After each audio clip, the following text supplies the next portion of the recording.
Nuestra visión de vuelta en todo es geopolítica, pendientes del chat, que he visto que nos rectificaban, esa gaucia, está bien puesto. He visto antes también que alguno decía que se rumoreaba que Victoria Nuland había nacido directamente en la Casa Blanca, más o menos, eso, hablamos antes de 6 presidentes, pues más o menos cuadran las fechas. Hablaba antes de un nuevo frente para la OTAN, Ezequiel, quiero que nos cuentes cómo puede afectar al conflicto esta situación en Gagauzia, en Transnistria, pidiendo ayuda a Rusia y sobre todo pues poniendo en un brete tanto a Moldavia como a la OTAN. Parece que se abre un nuevo frente del conflicto. Sí, primero, Sergio, me participan de una noticia de último momento. Aparentemente la renuncia de Nuland habría respondido a un proyecto personal. Aparentemente quiere establecer una fábrica de galletas. Junto a su amigo, a su marido Robert, las van a llamar galletas Victoria y Robert Kagan, porque es el apellido de su marido. Esto dicho con ironía por la repartija de galletas en aquel momento durante el Maidán, ¿no? Como inicio de la participación directa y abierta de Estados Unidos en la guerra en Ucrania. Participaban básicamente repartiendo galletas entre los golpistas, así de sencillo. Bueno, hablando un poquito más en serio, respecto a lo de Transnistria, más allá de las particularidades de este conflicto en concreto, acá parece claro que comienza la definición del problema de fondo en Ucrania. Una vez más, la guerra en Ucrania no representa la guerra de Ucrania o la guerra con Ucrania, sino la guerra en Ucrania entre la OTAN y Estados Unidos, y ahí aparecen varios conflictos abiertos, los cuales también van a determinar el resultado del conflicto, del problema de fondo, la repartición de las esferas de influencia. Esto ya parecía de alguna manera activo, aunque congelado desde hace bastante tiempo, cuando comienzan las tropas rusas a realizar avances y ya aparecen perspectivas de la posibilidad de una ofensiva rusa en verano, una ofensiva en profundidad masiva con la posibilidad de un ataque hacia el sur de Ucrania y Odessa, bueno, reactivan esto y comienzan las disputas respecto a un nuevo conflicto ligado al problema de fondo, la repartición de esferas de influencia. Vamos a presenciar probablemente algo similar en Georgia, también, ¿sí? Recuerden una vez más, algo similar a lo de Ucrania, solo que en ese momento los georgianos reaccionaron más inteligentemente, tampoco los estadounidenses en aquel momento con Bush realizaron la promesa de apoyo incondicional hasta el último georgiano. Entonces, cuando comenzaron los coqueteos de Georgia para el ingreso a la OTAN y esto determinó una vez más el mismo conflicto que en Ucrania entre las poblaciones étnicamente rusas en Georgia, atacadas por el gobierno georgiano coqueteando con el ingreso a la OTAN, bueno, ahí reaccionó Rusia, realizó una intervención, pero después de eso el gobierno rectificó, generaron un acuerdo de paz y terminado el asunto, al menos por ahora, pero lo van a reactivar también. Así que esta noticia, lo de Transnistria ya desde hace algunos días, lo de Nuland ahora, las ratas abandonan el barco, ¿no? Cuando comienza la zozobra, como la desesperación de Macron, la telenovela de las idas y vueltas de envío de tropas sí, no, las filtraciones, todos representan indicios del inicio de la resolución de esto de fondo. Todavía no podemos determinar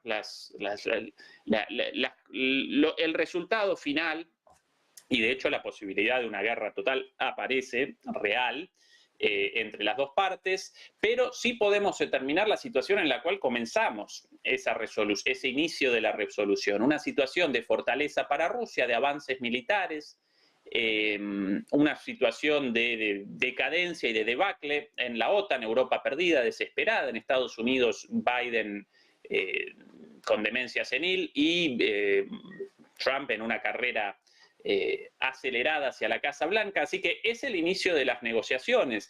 Y esto no representa siquiera una buena noticia, porque a menudo las partes muy debilitadas representan las partes más peligrosas, ¿sí? Esta debilidad y esta desesperación pueden generar el efecto contrario. En lugar de una negociación más o menos racional para un acuerdo de paz, un acuerdo securitario entre Europa y Asia, o entre Occidente y Asia, especialmente con esta zona de Ucrania, de Georgia por debajo de Rusia, de Bielorrusia, de los países del este de Europa, de los países bálticos, bueno, como frontera todavía no definida.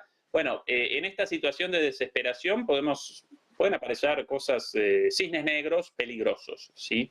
Así que eso puedo responder hasta ahora, Sergio, respecto a lo de Moldavia, no mucho más que eso. ¿Cómo ves tú esta situación, este nuevo frente de disputa entre Rusia y la OTAN? Bueno, más que disputa por parte de Rusia, son estas localidades, tanto Transnistria como Gagauzia, las que han pedido ayuda a Vladimir Putin. Además, bueno, son regiones que en el momento en el que hubo un referéndum, el 97%, por ejemplo, en el caso de Transnistria, apoyaban unirse a Rusia. O sea, parece evidente, bueno, pues que el movimiento viene por parte suya y no por parte de Rusia. Bien, yo creo que al final es la búsqueda, la identificación del hombre fuerte de la situación y buscar su sombra. Es decir, en una situación como esta, ¿quién puede defender mis intereses mejor? Yo hace unos días, cuando comentábamos precisamente la guerra de Ucrania, hice una reflexión que parecía aventurada, pero que quizá no lo sea tanto. La única garantía, o una de las pocas garantías que tiene Ucrania de seguir adelante como Ucrania, es que llegue a un acuerdo con Rusia, ¿no? Si no, este es un paso más hacia la constitución de un Estado fallido. Un Estado fallido, una zona colchón que a Estados Unidos le viene estupendamente, que encontrará también el apoyo de Polonia y su tradicional política de los tres mares, del Báltico al Mar Negro, con una zona de contención a Rusia. Bueno, pues eso se puede llegar a constituir. Indudablemente, en el momento en que, y esos son los pasos que está dando Rusia, los está dando con bastante efectividad, ¿no? Independientemente de que haya gente que le guste más o menos, los hechos son tercos y dicen que están avanzando en el sentido de cubrir todo lo que es la costa del Mar Negro. Si no tiene una salida al mar, dime qué clase de país es ese, ¿no? Va a ser bastante curioso. Respecto a lo que ha señalado Ezequiel, ¿no? De un escenario de desesperación. Yo, cuando era joven, corría encierros en Pamplona, algo muy de Hemingway, y había una cosa que me enseñó una persona que sabía mucho de toros, y era, si en el encierro hay muchos heridos, la corrida va a ser mala. Si en el encierro no hay heridos, la corrida va a ser buena. ¿Por qué? Porque si en el encierro hay heridos, quiere decir que el toro tiene miedo y va a golpear a todo lo que se menee. Un toro que está seguro de su fuerza va a correr por las calles de Pamplona con absoluta tranquilidad, riéndose del resto de la gente. Si hay desesperación, las posibilidades de cornada, el miedo es un pésimo aliado. Y por último, simplemente quería apuntar que si no tenemos un título para esto, los rusos no lo pueden prestar, ¿no? En concreto Dostoyevsky, desde Crimen y Castigo hasta Humillados y Ofendidos. Yo creo que son dos títulos que son perfectamente válidos para interpretar la situación en la que nos encontramos. Si tuviera yo la oportunidad de poder dirigirme a estos dirigentes europeos en estos momentos, la pregunta que les haría, lo tengo clarísimo, sería ¿qué estamos defendiendo? Si me parece muy bien, o sea, estamos dispuestos a dar la vida pero realmente ¿qué estamos defendiendo? Yo no lo he oído. El otro día salió Putin y puede ser más o menos cuestionado, pero decían, de acuerdo, estaba con Fernando y nos preguntaban ¿de qué va a hablar? Y apuntábamos. Pues no se le van a olvidar los valores, unos determinados valores, una manera de concepción de cómo es el mundo o el papel que juega Rusia en ese mundo. Nos puede gustar más o menos, pero está en negro sobre blanco. Yo sigo preguntándome ¿qué estamos defendiendo? ¿No? Y es difícil encontrar a alguien que esté dispuesto a responderte. Fernando, pues te voy a trasladar esta pregunta. ¿Qué estamos defendiendo en Europa y qué puede pasar con este nuevo frente que parece que se le abre a la OTAN con Transnistria y con Gagauzia? Venís avisando tanto Juan Antonio Aguilar como tú durante las últimas semanas y bueno, pues parece que al final está siendo así. Han pedido ambas ayuda y protección a Rusia. Parece que las presiones en Moldavia también se intensifican cuando las elecciones van a tener lugar dentro de apenas unos meses, unas elecciones que también fueron controvertidas en la última ocasión. Pues bueno, a la buenísima pregunta que hacía Eduardo, me temo que, bueno, si se respondieran de verdad, sinceramente, porque no, ahora te dirán, no, defendemos la democracia y tal, los derechos humanos, esto no se lo cree ya nadie. Pues, ¿qué defiende realmente la mayoría de los líderes europeos? Yo me temo, y ojalá me equivoque, que una gran Europa totalitaria. A eso vamos. Es decir, lo que estamos viendo es un recorte de libertades bajo el pretexto de que nos atacan los rusos y tal, un recorte de libertades, un recorte de derechos, un empobrecimiento que a veces va a ser mayor, porque claro, si tenemos que dedicar más dinero a las armas, pues tendremos menos para otras cosas. Ya lo dijo Borrell, la guerra contra Ucrania hace que tengamos menos hospitales y menos escuelas. Pues vamos a eso, a una Europa cada vez más totalitaria. En Europa, por desgracia, ya tenemos experiencias de totalitarismo, unas cuantas, o sea, que no es la primera. Y luego, en el tema de Transnistria, que viene de lejos, o sea, esto no, que nadie se crea que esto es una cosa que ha surgido así, de buenas a primeras. Lo primero que habría que considerar es el famoso informe ya por todos conocido de la Rand Corporation de 2017, si mal no recuerdo, donde más o menos la traducción es sobreextendiendo las fronteras de Rusia. Claro, el elemento principal en ese documento lo que se decía es, bueno, Rusia tiene mucha frontera con muchos países que no se llevan muy bien, la mayoría de ellos con Rusia. Lo que hay que montarle es problemas a los rusos, y problemas bélicos si es posible. Hubo como recordamos, hubo en Bielorrusia el tema de una especie de golpe de Estado, de revolución de colores, que no salió. Lo de Ucrania, por desgracia, sí ha salido, pero quedan más sitios. O sea, aunque la guerra de Ucrania se pierda, me temo que Estados Unidos va a seguir con ese guión. Lo vimos en Asia Central, y en Asia Central lo que pasa es que hablamos menos y tal, pero las cosas también están revueltas. Lo estamos viendo y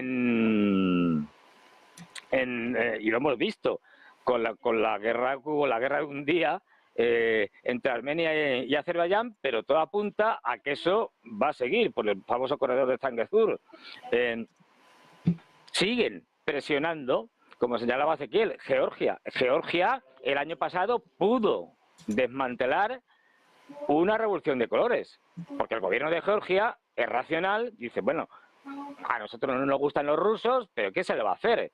Es que son nuestros vecinos y son una potencia nuclear y tendremos que llevarnos bien. Bueno, pues hubo un intento de derrocar al gobierno, ya digo, que no tiene nada de prorruso, georgiano, pero que tiene cabeza.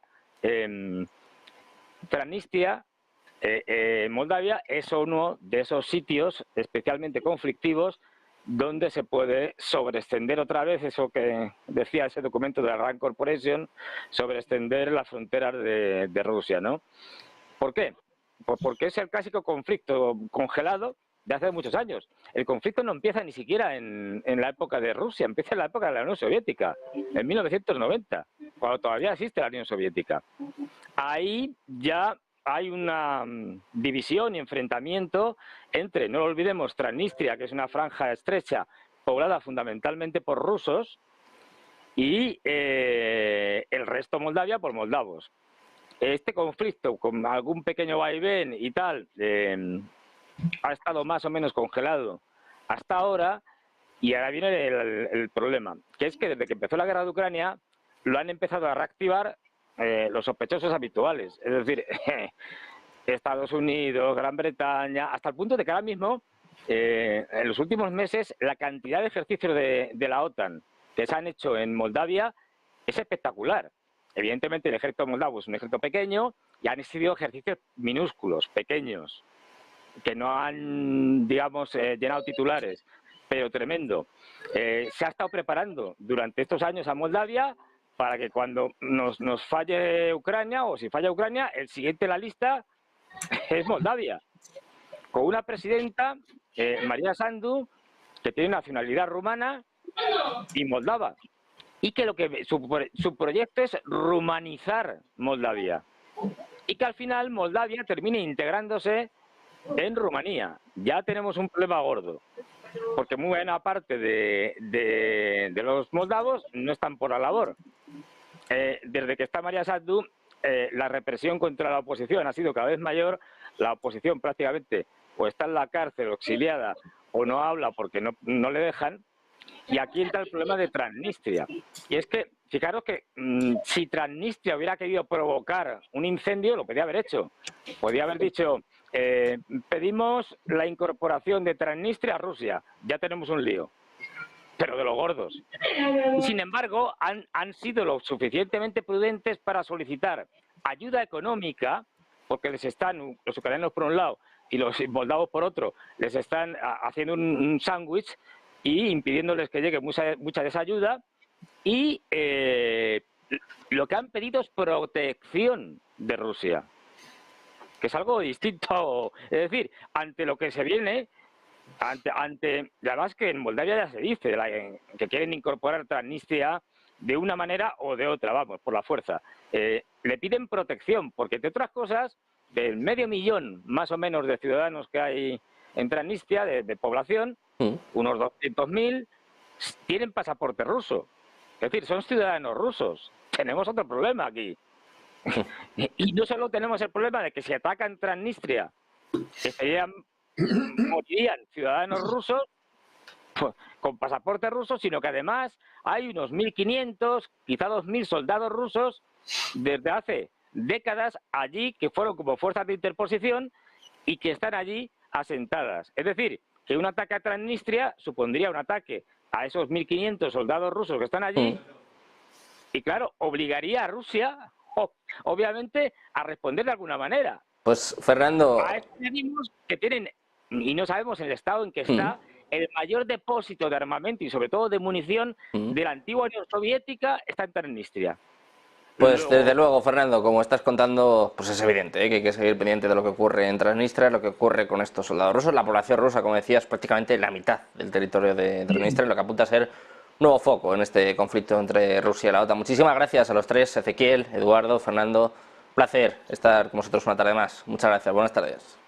Gracias a ti, Sergio. Muchas gracias, un abrazo. Seguimos pendientes, como ven, de la actualidad geopolítica, también económica, pendientes de esta dimisión de Victoria Nuland. Vamos a hacer una pausa, unos minutos, enseguida seguimos con toda la información, con la mejor programación. Un día más en Negocios Televisión.